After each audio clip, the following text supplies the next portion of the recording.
Welcome to another edition of Inside Town Hall. I'm Jim Cameron, your host and program director here at TV 79.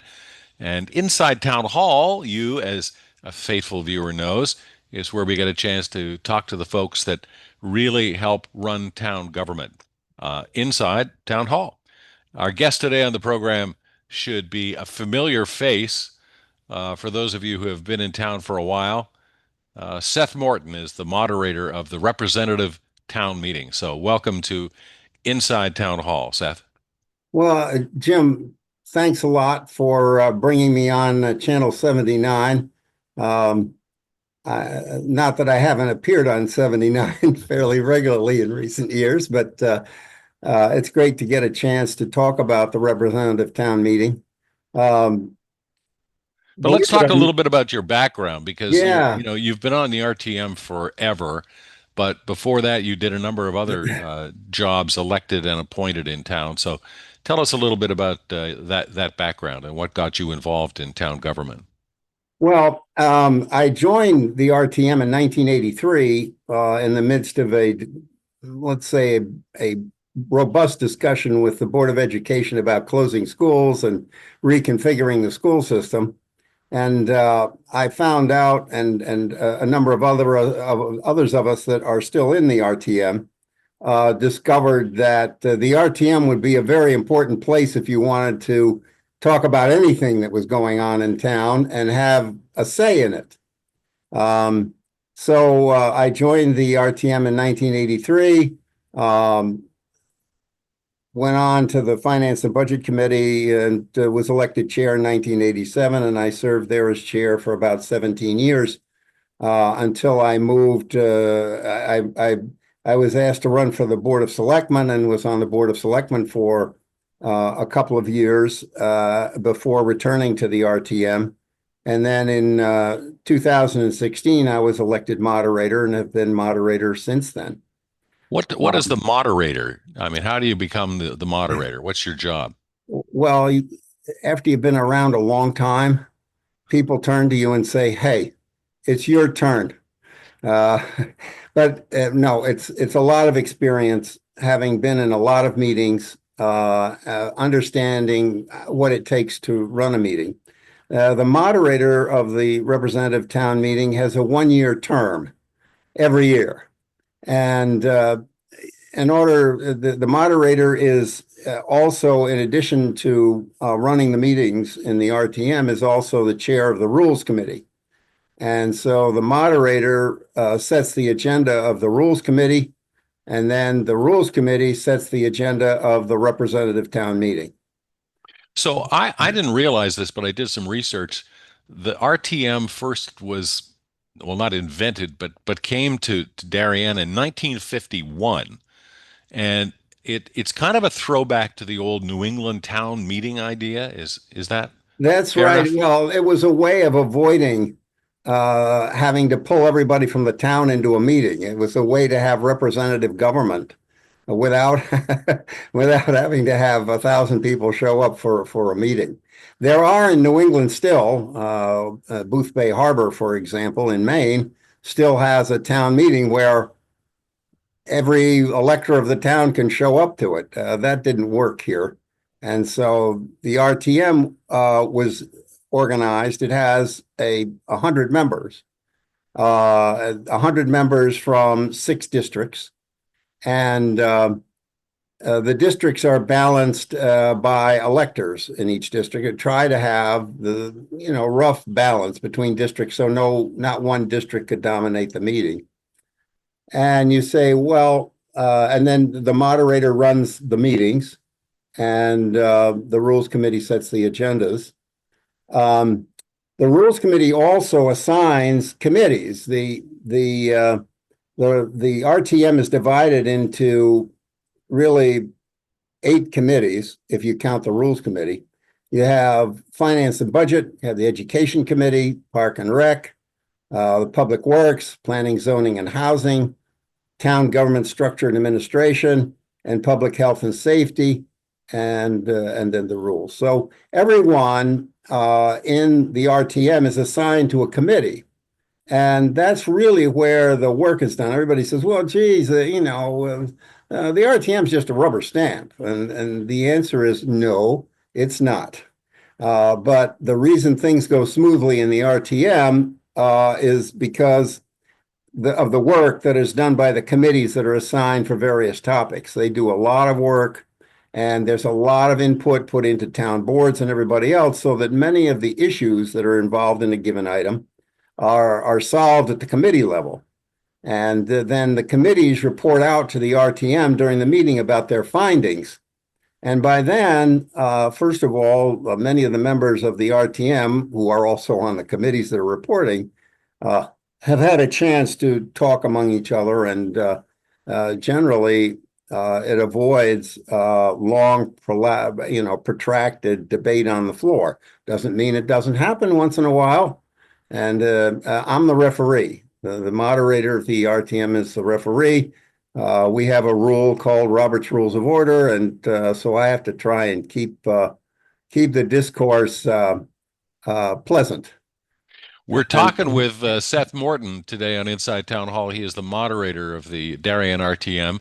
And I neglected to mention, in the interest of full disclosure, that I too am a member of the RTM for 25 years or something like that. So I'm familiar with the operation of the RTM. But this interview is and this program is really designed to, explain the RTM to people that have heard of it, maybe watched a meeting, didn't quite understand what was going on. But we want to talk about the committees, but let's talk first about how people get elected or appointed to the RTM. Who would be somebody, if you're interested in town government, is the RTM a good place to get involved and have your voice be heard?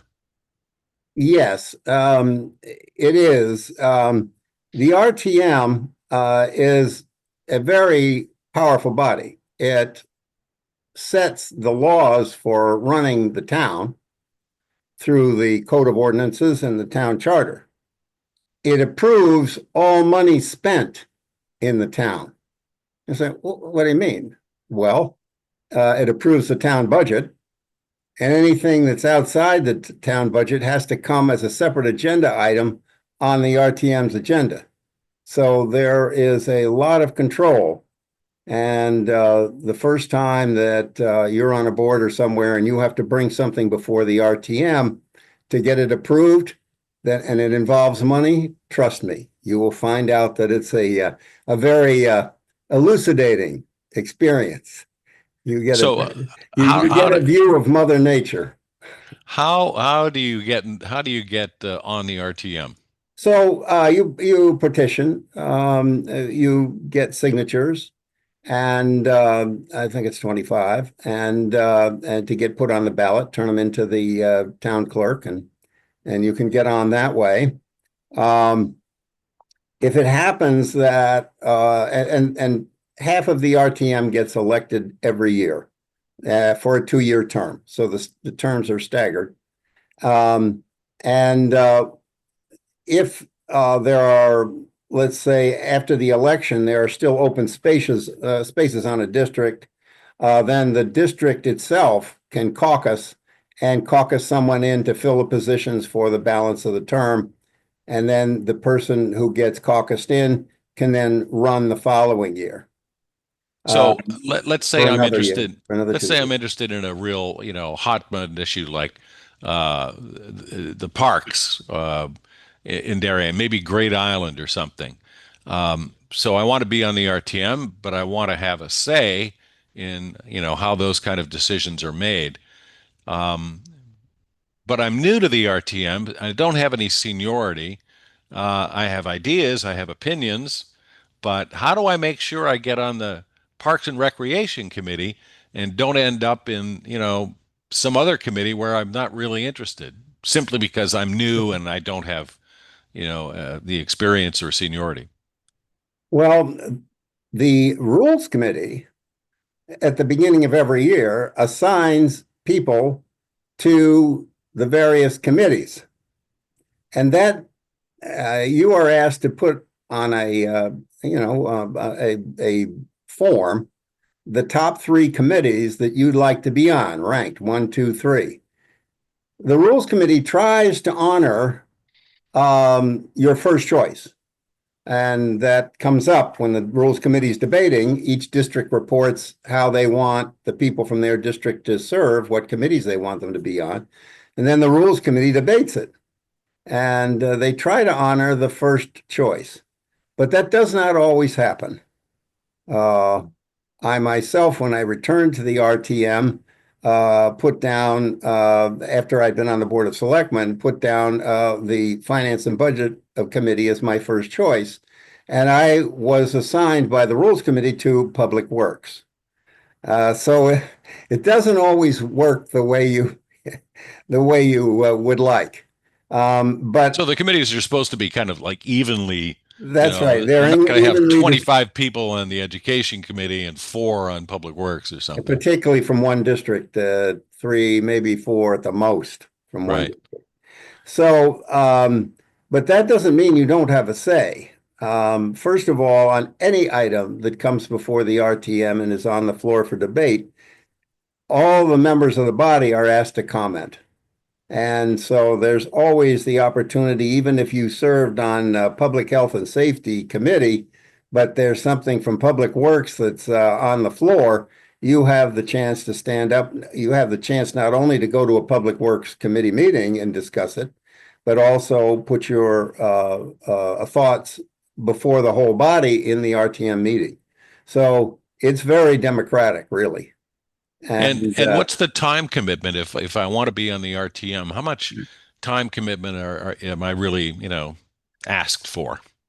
Well, there are five regular meetings of the RTM.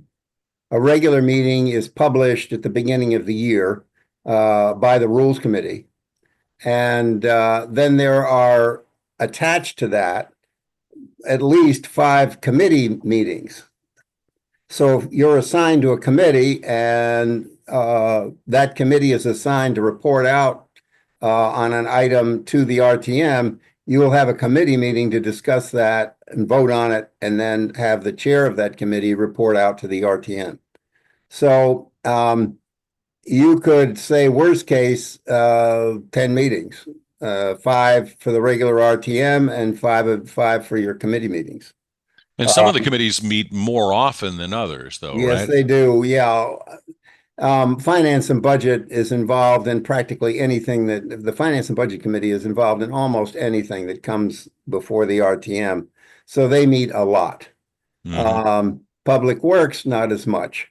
And it runs in cycles. Sometimes or Park and Rec, maybe there's a bunch of things on, uh, oh, changes to one of the parks, some facilities at a park or something on the beaches, and they could start meeting more often and then go through a spell where they don't meet much at all.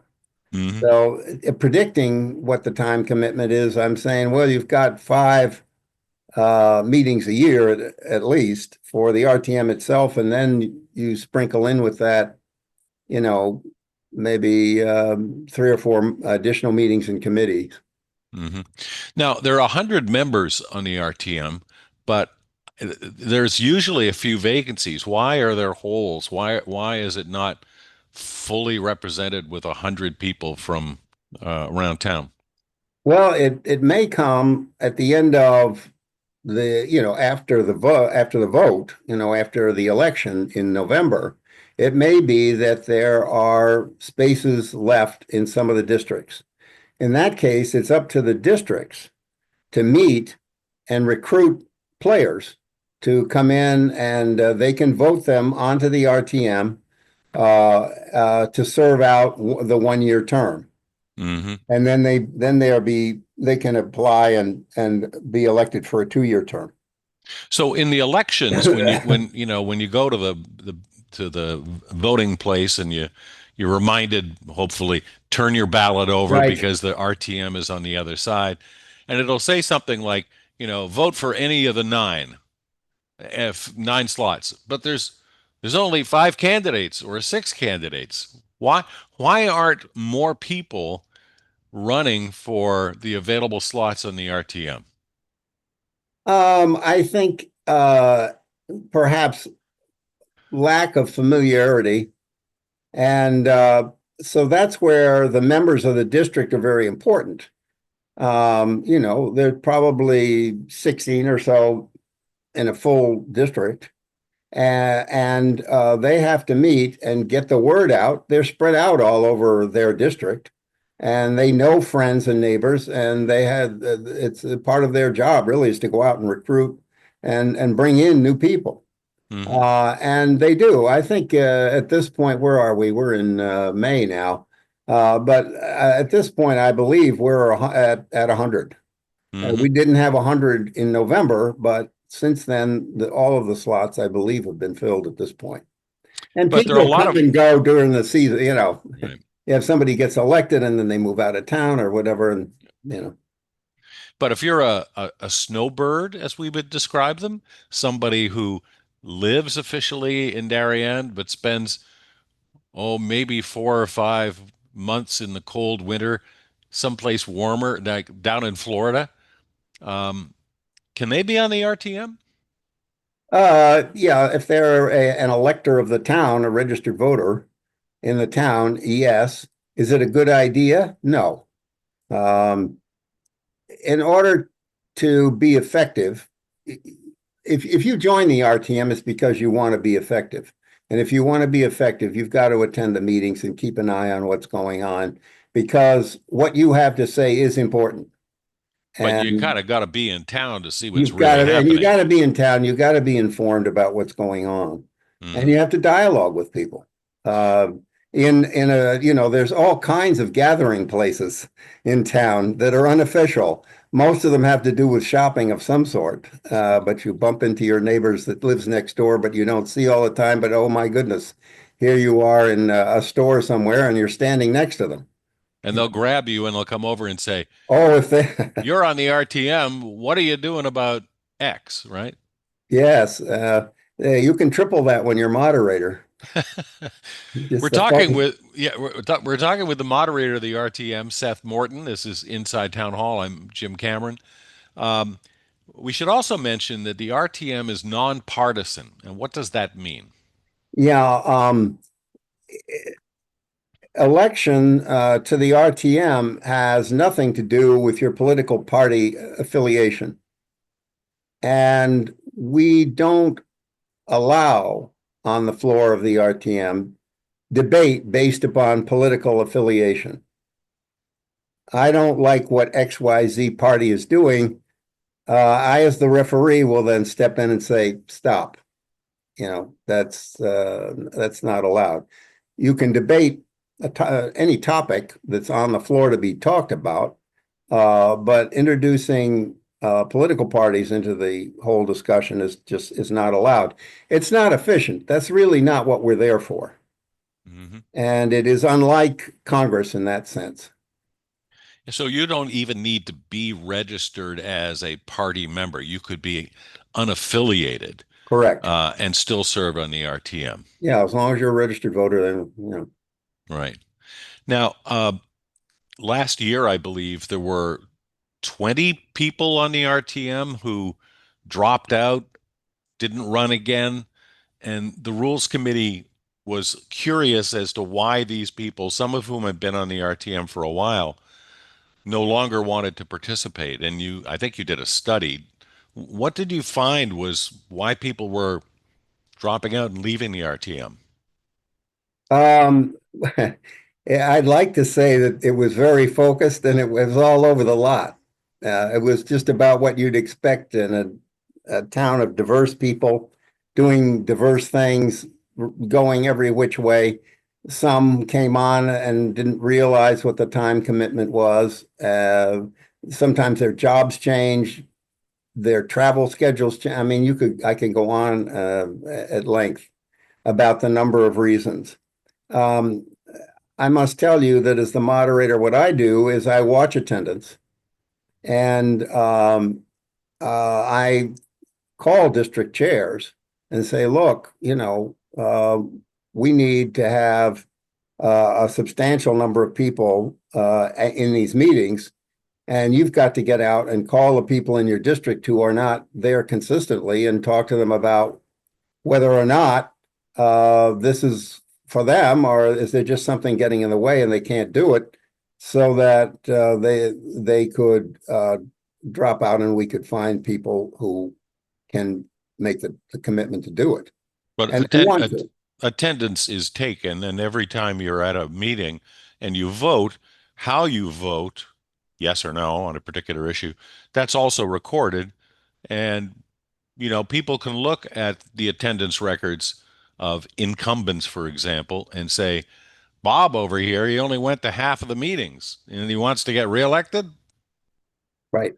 Do we Absolutely. do we ever Uh, have contested races where there are more candidates than there are openings in a particular district? yes. Yes. And I have a great story about that. When I first joined the RTM, they listed the candidates in alphabetic order. And the year that I was up for election, there were 9 openings and 10 contestants. And so the last two alphabetic people in District 3 were M, Morton, and S, Santarella. Now, for those who, have been around town for a while, they will know who Linda Santarella was. She has passed, but I miss her to this day. And so people went down the first 9, click, click, click, click, click, click. And in the end, they said Morton or Santarella. And so Santarella won. And I did not get formally elected, but the district met. Somebody had to drop out. So the district met later and put me on. But occasionally you'll actually see people who are campaigning to get on the RTM. Yes, one of the things that you used to do was you'd stand outside the poll with a card and hand out, hi, this is me. You're going to see me on the ballot. Please support me. And it makes a difference. If you show up on election, you may not be there throughout the election season, but if you're there election day at the poll, it makes a difference. People will vote for you if you're willing to stand out there in the cold. And believe me, in November it can be chilly out there. Yes. Now, there were some people that dropped out of the RTM because they were disillusioned, let's say. They thought that being on the RTM would give them a voice on their pet issue, whatever it might be. Let's say the Board of Education and education in general. And they found out that, by the time these issues came before the RTM, the budget was written, the decisions had been made, and they didn't feel their voice was heard, but they didn't have the impact that they thought they might have had. So, does the RTM You need to get do to with a, education better? yeah, you get to a point there. You come storming in with an issue on your mind, as I did in about 1982 or 83. We were talking about closing schools. And so, we went to the Board of Ed meetings first, group of us, standing, yelling, up and down, da da da da. And then we found out, well, we can't really affect the Board of Education because we can only replace 3 members a year. It'd be eternity before you. So then I said, well, let's go to the political parties. So, we went in and then we found out, well, they just nominate people. They don't actually decide who runs for the office. That's decided. The boards can put up their own people. We go, oh, and then what you do is learn a lot about, if you want to stay with it. Some people, as you note, say, oh, I've had it with this. But if you want to stay with it, you learn a lot about how the town runs. And ultimately, all of us decided that the place to go was the representative town meeting, Hmm. because by George, you did have a voice there. And it was important because the buck stops at the RTM every year in May when the budgets come up. And it used to be For example, with the selectmen's budget, they went line by line. So, so you could stand up and say, wait a minute, no, I'm voting no on that, you know? You know, that's really how you learn about it. But you know, if you're coming on to the RTM, there are diverse views and people have diverse topics that are of interest to them. And that's not all focused on you and your topic.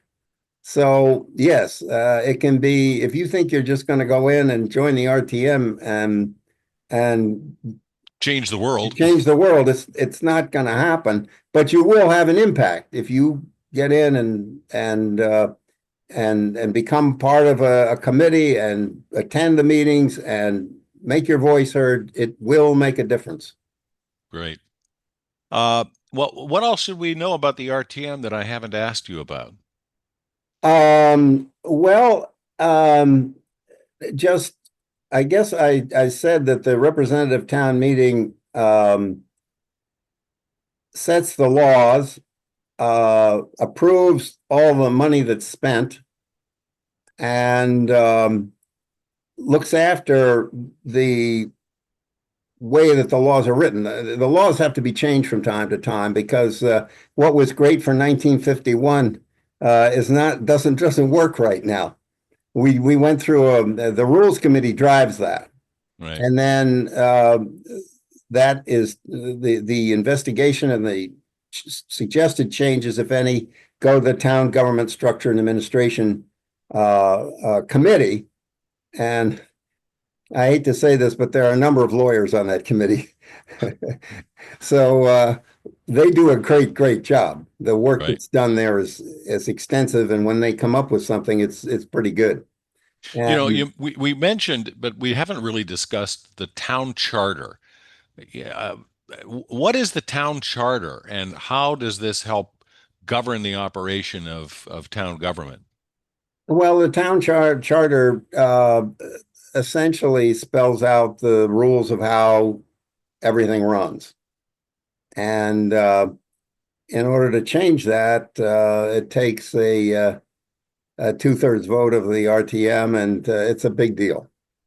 And so we don't do it often, but every once in a while we go out and change it. And then you've got the code of ordinances, which are the detail of what the rules are to do about anything in the town, really.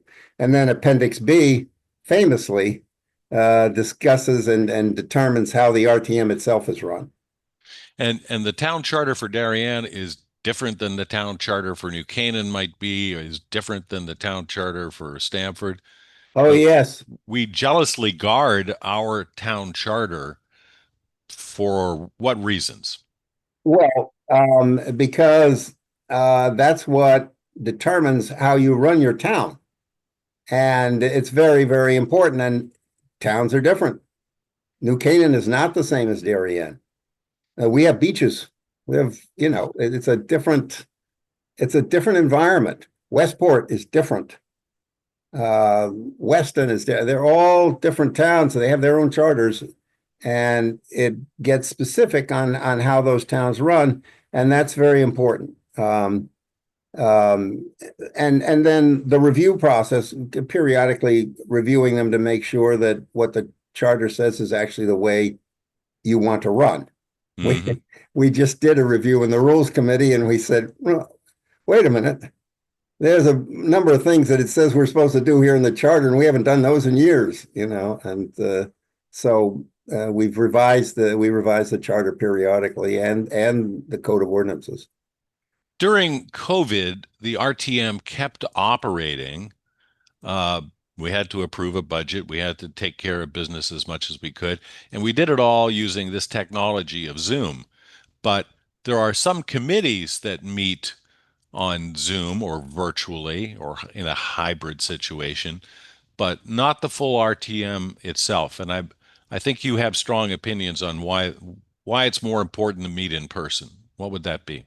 Well, yes, COVID just turned everything upside down. You had to be able to conduct the business of the town, and you sure couldn't put 100 people in one room. So there was really no choice but to start having meetings electronically, if you will. The only thing is that the WebEx and Zoom were not particularly designed for meetings of 100 people because the way that the RTM, for example, the legislature works is governed by a number of things: state statutes, Freedom of Information Act statutes, and of course the town's own code and charter. So none of them were written in anticipation that you were going to have electronic meetings. And so certain, for example, just one tricky thing is that every vote has to be counted and attributed to somebody. So that means that on everything that's put on the floor to vote in an electronic meeting, you've got to count every one. It's a roll call vote.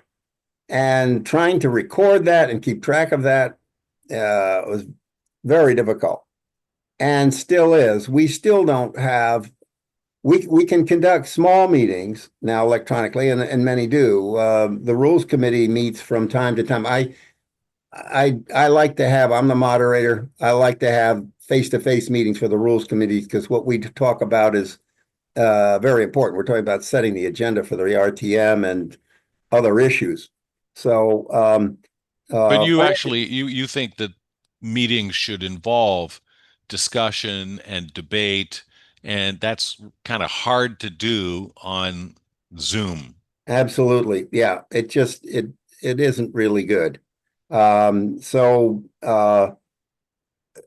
Some committees that meet a lot, like finance and budget, do meet using electronic means, Zoom meetings, and they because they need the participation of as many as they can, and because they meet often, it really makes it hard for everybody to attend every meeting face to face. Right. Rules Committee, I call it. We have face to face meeting with virtual access. So so there are a couple of people who travel, and they participate by I think we're using WebEx, Hmm. and that's doable. It's a couple, three people. You can record their votes and they can participate. Right. As soon as you get to large numbers, it's very hard to do that. And all of those committee meetings and the RTM meetings are available on TV 79. You can watch most of them live as they're occurring, or certainly go to the website and see them afterwards. So there is full transparency into the operation of the RTM, both from the committee level and the full RTM itself. Yes, and it's a great way now because our meetings are recorded. Um, we actually don't have to have a stenographer recording our minutes at the RTM meeting physically. They can do it by viewing on channel 79 and be equally effective. Right. So that's one, positive change. The technology is not there yet, really, to be able to conduct, mostly on the Freedom of Information Act requirements. The technology hasn't gotten there yet. Hmm. Um, it's it's we've run into some situations where the Freedom of Information Act was written before contemplating electronic meetings. And so some of the requirements you can't do. Hmm. And so we've just kind of had to in a sense we went to town council and said, look, call up the Freedom of Information. It's run by the state, and tell them that this is the way we're going to run the meetings because FOIA as it's written now doesn't account for it. And Hmm. they just sort of didn't say much of anything. And we said, well, this is the way we're going to do it because we got no choice here. And So so we if haven't had any complaints. Hello, no complaints, please.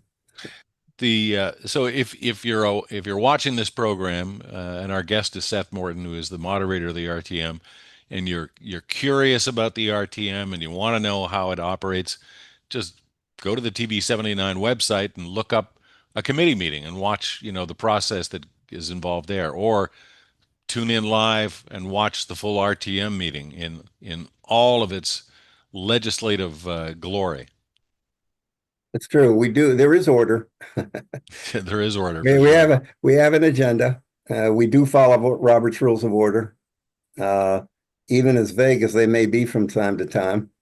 You want to see something interesting? It's when myself, the town council, and the town clerk, who also gets involved in publishing and stuff, are on the phone together trying to figure out what the rules really are. Or It's if you want to see a really interesting meeting, look at the Greenwich RTM, which oh I believe has 225 members. man, I think That it's gets a little unwieldy. And I think they meet electronically sometimes too. So they do, how they and do that, I don't know. I don't know, and I wonder if you started reading FOIA whether they really, yeah, it's a lot. FOIA sounds very specific, but sometimes it gets gray. Right. Well, Seth, we'll wrap it up here and just encourage people if they have more questions. I'll put some contact information at the end in the credits here, places you can find out more information. As you are already a watcher of TV 79, that all of the things that the RTM and the other boards and commissions elected and appointed in town, they're all there for you to observe and digest. And now we're using artificial intelligence too to help give you meeting summaries, so you don't have to go through an entire meeting to find the issue or two that you might be most interested in. So, Seth, thank you first of all for your many, many years of service to the town on all the boards and commissions, et cetera, in which you've served. And thank you so much for joining us today on Inside Town Hall. Well, it's a pleasure, Jim, and thanks for inviting me. Good to have you with us. And we have to thank you, our faithful viewers, for watching yet another edition of Inside Town Hall.